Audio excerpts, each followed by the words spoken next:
A simple black woman was humiliated at work until her billionaire husband fired everyone. Amara Lewis was not the kind of woman who turned heads with flashy clothes or expensive jewelry. She wore simple blouses, clean jeans, and always had her natural curls tied up in a neat bun. She was quiet, focused, and incredibly good at her job as an administrative assistant at Wexford Financial, one of the top investment firms in New York City. But to her coworkers, that wasn't enough. Behind her back, they whispered, "She probably got the job through some diversity quota. I bet she doesn't even know what half the documents mean." And worse, look at her shoes. Did she get those at a thrift store? Amara heard them. She always did. She just chose to stay silent, to do her job, and to keep her dignity. It wasn't easy. Every day was a new microaggression. Someone would talk over her during meetings. Her reports, which were meticulous and always on time, would mysteriously be lost by her supervisor, Sharon. The IT guy, Brad, would roll his eyes whenever she asked for help, even though the printer jammed nearly every day. They mocked the way she spoke. They laughed at her lunch when she brought in okra stew. They treated her as invisible when she passed in the hall. But what no one at Wexford knew was this. Amara Lewis was married to Casey Knight. Yes, the Casey Knight. The self-made tech billionaire. The founder of Knight Core, a global conglomerate worth over $80 billion. But Amara never talked about her personal life. She believed in earning respect for who she was, not who she married. For months, she endured the cruelty. But one Friday, the humiliation went too far. During a company-wide meeting, Sharon decided to call Amara out in front of 120 people. "Maybe next time, Amara," she sneered, "you could actually read the agenda before printing 150 copies of the wrong version. That's if you know how to read it." The room filled with uneasy laughter. Amara stood still. Her chest burned with embarrassment. But she said nothing. She simply walked out of the conference room and didn't return. She went home early that day. Her husband, KC, was in the middle of a Zoom call with an international board of directors. But when he saw Amara standing silently at the door, tears brimming in her eyes, he muted the meeting and walked straight to her. "What happened?" he asked, voice gentle but fierce. She told him everything. From the first cruel comment to the public ridicule. KC didn't raise his voice. He didn't make threats. He simply kissed her forehead and said, "Go rest, baby. I'll take care of it." On Monday morning, chaos broke loose at Wexford Financial.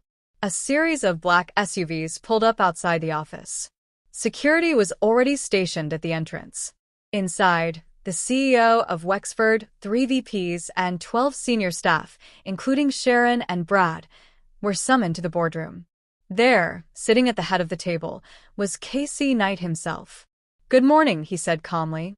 "As of this moment, Wexford Financial is no longer under its current leadership.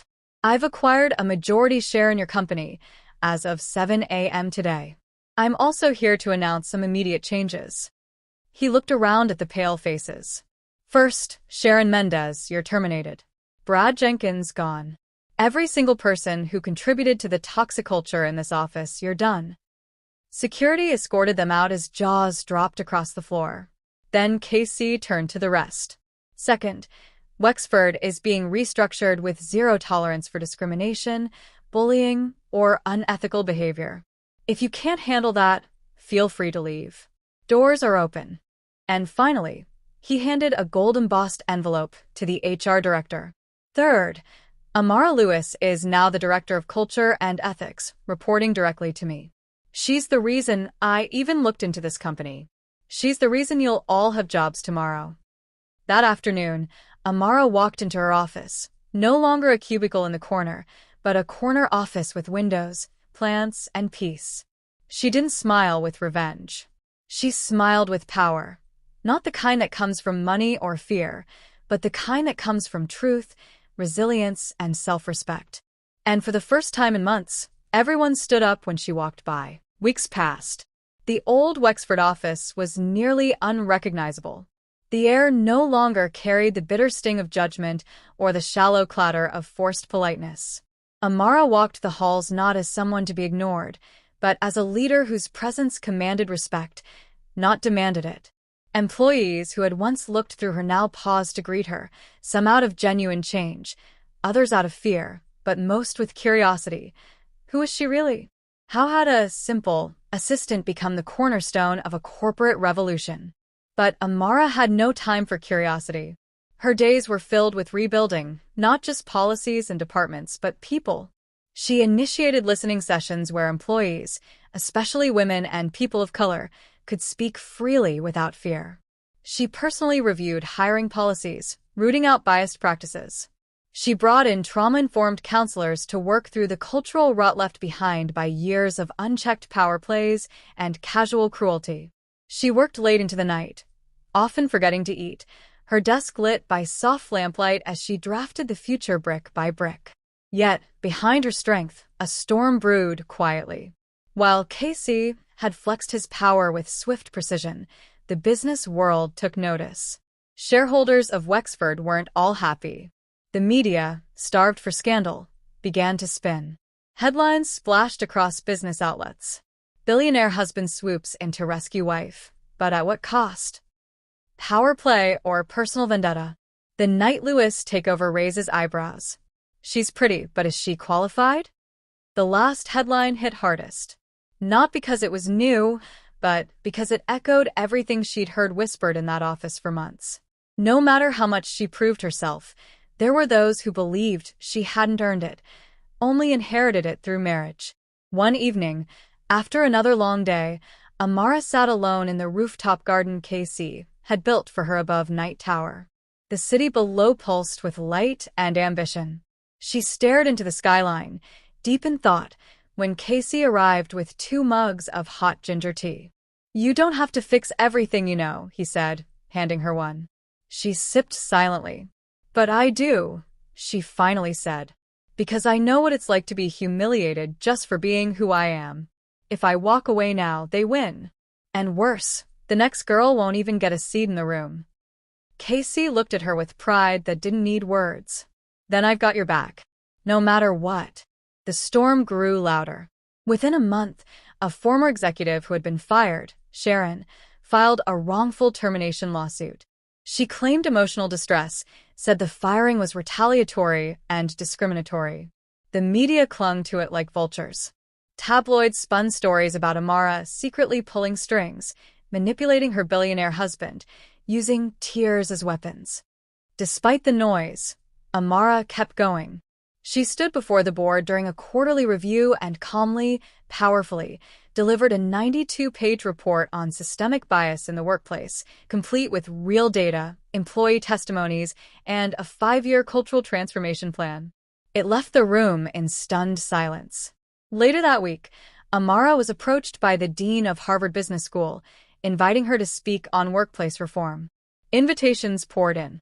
Podcasts, panels, think tanks. People finally saw not just the billionaire's wife, but the woman who'd done the work. But still, the lawsuit loomed. Then one morning, the bomb dropped. A hidden recording from a former intern leaked online, audio of Sharon and 2 other executives mocking Amara's appearance, her intelligence, and joking about making her quit. The audio made national headlines in hours. Public opinion flipped like a switch. Sharon's lawsuit crumbled. The court of public opinion wasn't always kind, but it was swift when handed undeniable proof. Yet, even in victory, Amara didn't gloat. She released a statement.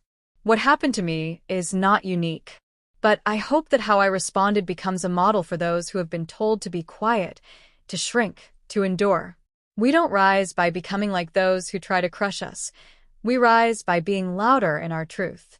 Months turned into a year. Amara became one of the most influential figures in the conversation on equity in corporate America. She launched the Amara Foundation, focused on career development and leadership training for young women of color. She built fellowships, scholarships, mentorship pipelines. She opened doors she had once been locked out of. And Wexford? It didn't just recover, it thrived. Under Amara's influence, turnover rates dropped. Employee satisfaction rose. Profits increased. Investors who once doubted her now quoted her in boardrooms. But success didn't erase memory. Amara still visited the old break room where she'd once eaten lunch alone. She kept one of her thrifted pairs of shoes in her office as a reminder. You don't need diamonds to walk with dignity.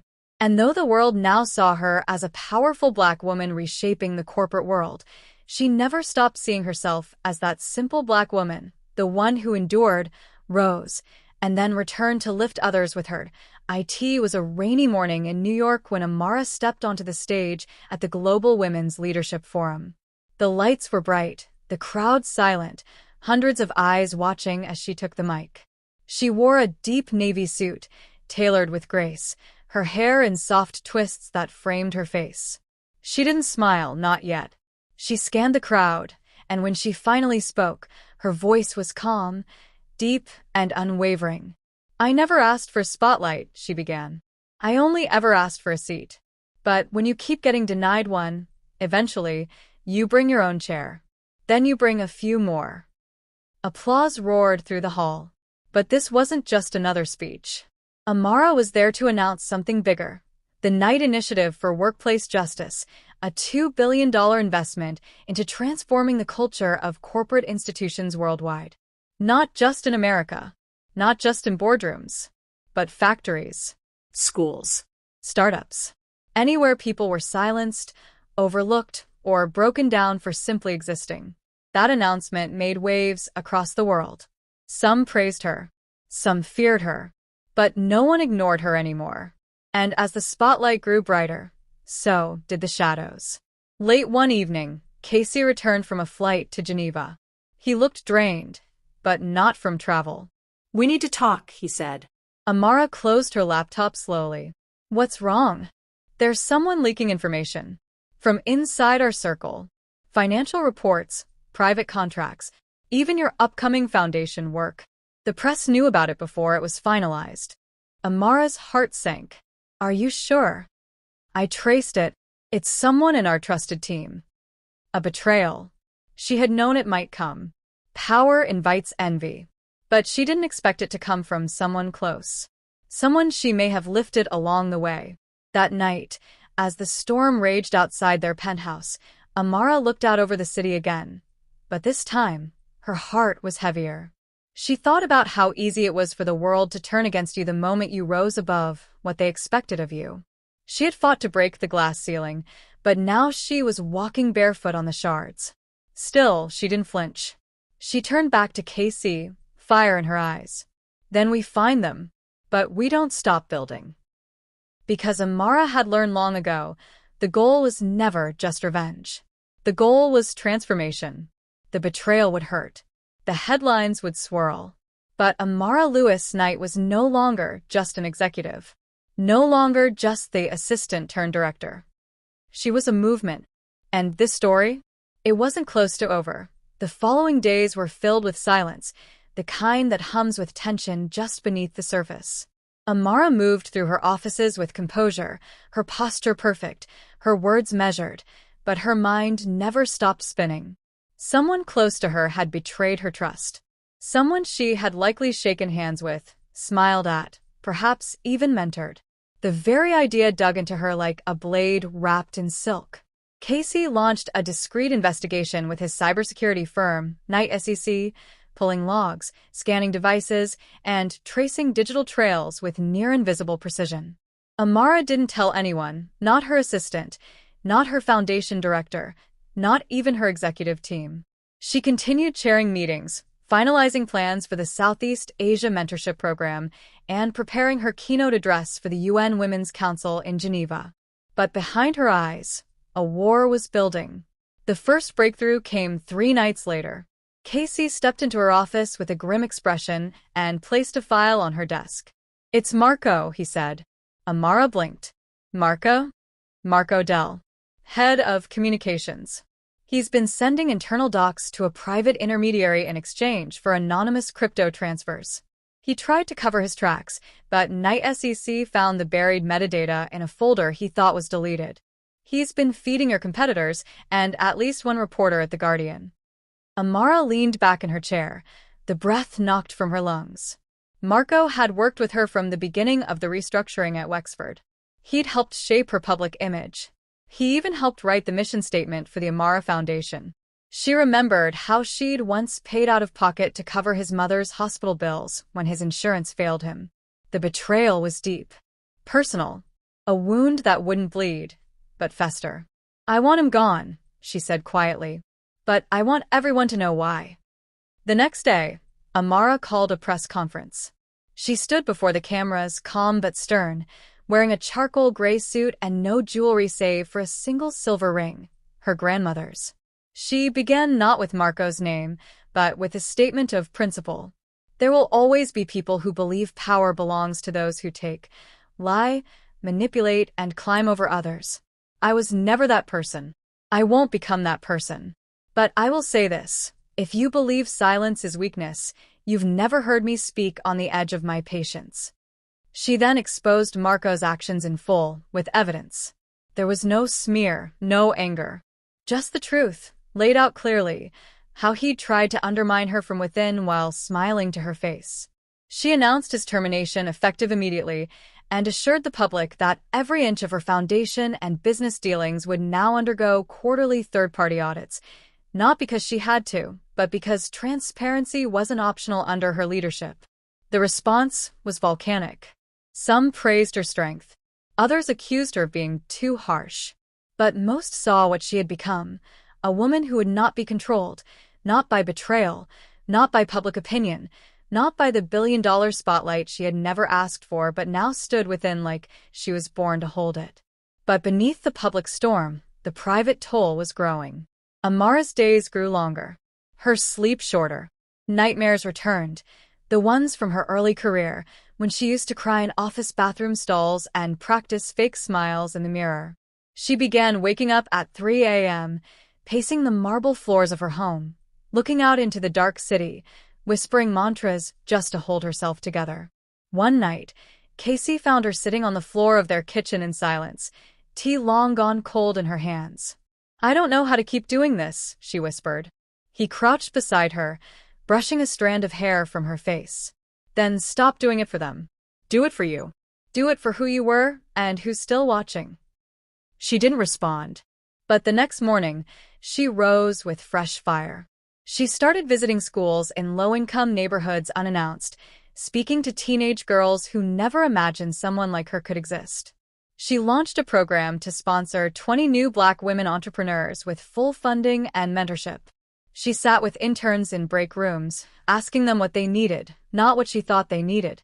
And slowly, her heart began to mend. But the world wasn't done testing her. In early spring, news broke that a U.S. Senate seat in New York would soon be vacant. The incumbent was stepping down after decades. Almost instantly, journalists began asking the question, would Amara Lewis night run? She laughed at first. Politics? No, thank you. But the question didn't fade. Former senators reached out. Community leaders called her. Polls began to show that if she ran, she could win, not by playing the game, but by changing it entirely. Casey watched her carefully, never pushing, only asking, if not now, when? Amara stood on the edge of a cliff, not of fear, but possibility. She had climbed out of the shadows, endured humiliation, betrayal, and pressure from every side. Now there was something else calling her. Not a throne, a platform, not power, purpose. She stood at her bedroom window late one night, the skyline glittering, the city quiet, and whispered to herself, "This isn't the end of my story. It's the beginning of a new chapter." The decision weighed heavily on Amara. Running for office was more than just politics. It meant subjecting every inch of her life to public dissection. Her past, her marriage, her choices, even her silences would be parsed, criticized, and twisted. But the more she resisted the idea, the more the world seemed to nudge her forward. It began with letters. Hundreds of them. Handwritten notes from teachers in Alabama, nurses in Detroit, single mothers from Queens, teenage girls from Atlanta. They poured into her office, many addressed only to Mrs. Amara, the woman who stood up. One letter in particular haunted her. It was from a 14-year-old girl named Soraya in Newark. "They laughed at me when I said I wanted to be someone like you. They told me Black girls from my block don't end up in boardrooms. But I've seen you. So now I know they're lying. Amara read it 3 times. Then she framed it. 3 weeks later, she met with a small group of trusted advisors at her foundation headquarters, her chief of staff, her legal counsel, her head of security, and her oldest friend from college, Saad. I need brutal honesty, Amara said, standing before the glass wall overlooking Manhattan. If I do this, if I run for Senate, it changes everything. Saad leaned forward. They will come for you. The media, the parties, old enemies, maybe even old friends. They'll dig into your past like it's gold. But if you're asking whether you can handle it, Amara, you've walked through fire. Now you're the flame. And that was it. On June 14th, at a sunrise rally in Marcus Garvey Park, Amara announced her candidacy for U.S. Senate. The crowd was electric. Not just political donors or journalists. Everyday people filled the park. Bus drivers, janitors, nannies, teenagers, grandparents. People who had never attended a political event in their lives came because they believed she wasn't just another name on a sign. She was one of them. Her platform was bold. Mandatory workplace ethics and equity audits for major corporations. Universal paid family leave. Federal grants for Black and women-owned businesses. Real criminal justice reform rooted in healing, not just punishment. And most controversial of all, the Corporate Responsibility Act, a policy that would hold executives personally liable for toxic work environments. Her opponents called her radical, unqualified, just a rich wife with a cause. But every time they tried to smear her, her numbers went up. The people didn't want perfect. They wanted real. And Amara was real. Heartbreakingly, relentlessly real. But as her campaign took off, so did the resistance. 2 months in, a political action committee released a smear video, heavily edited footage from a private event years ago where Amara, in the middle of a vulnerable speech, said, "There were days I hated the world for making me Black and female." They twisted it into an attack on her own identity. The headline screamed, "Amara Lewis Knight disgraces her own race. Billionaire wife says she hated being Black." Social media exploded. Supporters were confused. Detractors were vicious. But Amara didn't flinch. The next morning, she stood on the steps of the city courthouse and delivered a response with her head high and voice steady. "I said I hated the world for making me suffer because I was Black and female. That is not shame. That is truth. And if we can't speak our truth, we'll never change the world that caused the pain in the first place." The press went silent. Then applause. Everywhere. Her approval ratings soared. Still, not everything could be solved with a speech. The pressure affected her marriage. KC, once the anchor in her storm, now faced challenges of his own. His own board accused him of neglect, his stock prices wavered, and whispers of resentment surfaced among his stakeholders. They spent more nights apart than together. Conversations grew shorter, smiles thinner. Even love, when tested too long, begins to stretch. One night, after a campaign event in Harlem, Amara returned home to find Casey sitting alone in the dark, his suit jacket off, drink untouched beside him. "I miss you," he said quietly. Amara set down her bag. "I know.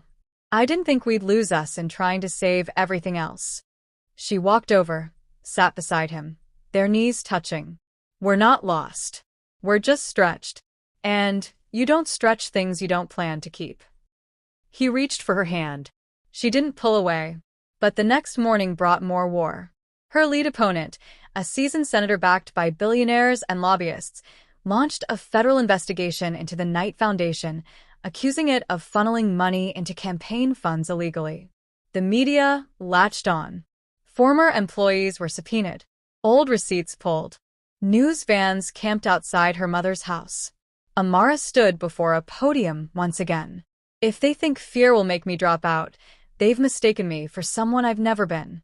I built my career with nothing but God, grit, and people who believed in me when no one else would. And I'm not going anywhere." The crowd erupted. Behind the scenes, her team worked tirelessly to clear her name. And then the breakthrough. Evidence showed her opponent's campaign had not only faked parts of the financial trail, but had tried to bribe a whistleblower into framing Amara. The scandal exploded. Amara didn't retaliate. She rose. When her opponent dropped out in disgrace, the path was clear. Election day arrived on a crisp November morning. Amara voted with her mother and husband by her side. She wore white, a tribute to the suffragettes who fought so women like her could stand where she stood. And when the results came in, when the final count was tallied, Amara Lewis Knight became the first Black woman ever elected to the U.S. Senate from New York. She stood before thousands that night, tears on her cheeks, voice breaking as she said, "This win isn't mine alone. This belongs to every woman who was ever told she was too loud, too Black, too angry, too soft, too ambitious, too much. You are not too much. You were never too much. You are just enough to change this world." The story wasn't over. It was just getting started. Washington smelled different. The air wasn't cleaner or dirtier, just thicker, heavier, like history was hanging in every molecule. As Amara stepped into her Senate office for the first time, she paused at the door. Polished mahogany, gold-plated name plaque, Senator Amara Lewis Knight, New York. The weight of those words hit her like a quiet storm. She didn't cry. She simply nodded once and stepped in. Her staff was already assembling. Young, passionate, diverse, people who hadn't forgotten where they came from. Some were the same interns she'd mentored. Others were the daughters and sons of janitors, hairdressers, immigrants, and minimum wage workers. She didn't just want policy minds. She wanted heart. But the Capitol wasn't ready for her. The very first committee meeting she attended, an older male senator whispered, "Not quietly enough." The billionaire's wife finally found her seat. She didn't flinch. She leaned in, smiled slightly, and said, "And I plan to stay warm in it." The room went silent. Within months, Amara became one of the most talked-about figures on the Hill. Not because she sought attention, but because she didn't flinch. While others dodged hard conversations, she dove in. Police reform, corporate tax accountability, maternal health equity. She drafted bills that made enemies and headlines. Lobbyists tried to wine and dine her. She ignored them. Corporations tried to threaten her with ad campaigns. She doubled her push. But behind the scenes, a storm was brewing. Her former opponent, the disgraced Senator Wendell Crane, wasn't done. Though removed from office, he still held powerful friends. And one of them, a media conglomerate owner named Lucas Harrow, began targeting Amara with relentless fury. First came the hit pieces. Amara Knight, beautiful face, dangerous agenda. From secretary to senator. How far is too far? Then came the manufactured scandals. A photo taken out of context. An email chain mysteriously leaked. The whispers that maybe, just maybe, she wasn't so clean after all. Her approval ratings dipped slightly. Donors hesitated. And one night, after a particularly vicious TV segment aired, she sat alone in her apartment in D.C., sipping chamomile tea, her reflection ghost-like in the window. Casey was in New York closing a major deal. Her mother was recovering from a surgery in Atlanta. She felt the chill of isolation for the first time in a long time. But she wasn't broken. She called Saad. "Am I losing myself?" she asked. Saad didn't hesitate. "No. "But you're shedding old skin. And it stings." "Keep shedding." So Amara pushed forward. She called for a congressional hearing into corporate lobbying abuse, a move no first-year senator dared attempt. The room was packed, the cameras live, and across from her sat CEOs who had been untouchable for decades. She looked them in the eye, calm but razor-sharp. "You make more in bonuses than the workers who clean your bathrooms will see in a lifetime. And yet here you are, asking for tax breaks and regulatory mercy. Tell me, where does your mercy begin?" The clip went viral. Millions watched. Millions applauded. But the attacks grew. One morning, Amara's chief of staff rushed into her office, eyes wide. "Ma'am, there's something you need to see." They turned on the TV. A tabloid host held up a supposed birth certificate. It claimed Amara wasn't born in the U.S., that she was adopted from Ghana and falsified records to run for office. She laughed. Is that the best they can do? But it wasn't funny. Within hours, major networks were repeating it. Conspiracy theories spread like wildfire. Protesters stood outside her building. Social media boiled with venom. It didn't matter that her birth records were public. It didn't matter that she was born in Brooklyn, in a hospital that no longer existed. In the age of information, lies traveled faster than facts. Casey flew to D.C. that night. You need to fight back, he urged. Sue them. Shut them down. But Amara, staring at the swirling chaos on the screen, said quietly, No, I'll fight, but on my terms. So she called a town hall. Live. Nationally televised. No script. She stood alone on stage, holding a photo of her mother, a young nurse in the 80s, holding baby Amara in her arms. I don't need to prove to anyone that I belong here, she said. But for every little girl watching who looks like me and dreams big, I will speak the truth, no matter how many times they try to bury it. The smear campaign collapsed. The tabloid was sued by multiple parties. And Amara's poll numbers skyrocketed. But just when things began to settle, a letter arrived. Handwritten. No return address. It was from her father, the man who left when she was 6. She hadn't heard from him in decades. She thought he was dead. The letter was simple. I see you now. I was never strong enough to face the world the way you have. But I want to try before I go. If you'll let me. The words felt like salt on old wounds. She sat with the letter for hours. Stared at it. Folded it. Unfolded it. Could she forgive? Should she? The world saw her as a storm, unshakable. But inside, she was still that little girl once left on a porch step waiting for a father who never came back. So she wrote back. 1 meeting. That's all I can promise. A week later, she met him at a small diner in Baltimore. He looked older than she remembered, frail, his eyes filled with unspoken regret. They talked for hours. About nothing. About everything. And when he cried, she didn't look away. She didn't say it's okay. Because it wasn't. But she listened. And sometimes listening is enough. As she left that diner, walking alone beneath the falling autumn leaves, she whispered to herself, I am whole, with or without the people who left. Because healing wasn't loud. It was quiet and powerful, and hers. And as winter came to D.C., so did another whisper from the White House. A call, an invitation. The president wanted her to lead a national task force on economic justice. A first-year senator, a black woman, a former secretary. The world kept doubting her, and she kept rising. The invitation to lead the president's economic justice task force came with a weight Amara could feel before she even accepted. It wasn't just a title, it was a statement, a challenge, a warning shot to the old guard that the game was changing, and the players now looked different. She accepted. The press exploded.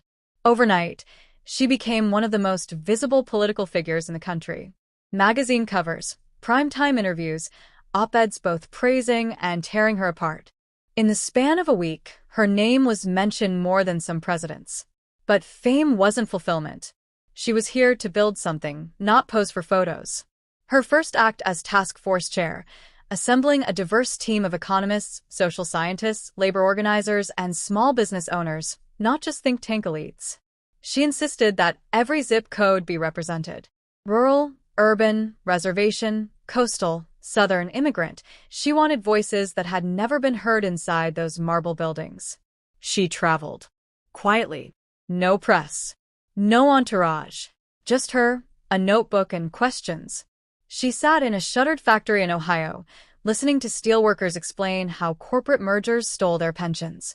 She shared coffee with a Navajo matriarch in Arizona who explained how the lack of broadband killed her granddaughter's schooling. She kneeled beside a burned-out corner store in Louisiana, talking to a teenage cashier who couldn't find another job after the hurricane. And then she returned to D.C., furious and fueled. Her first proposal, the Community First Act, was bold. Too bold, some said. redirecting billions in federal contracts to minority and women-owned businesses, launching government-backed microloans for community cooperatives, penalizing corporations that closed factories and moved jobs offshore without reinvestment, and most controversially, tying executive bonuses to worker satisfaction and retention metrics.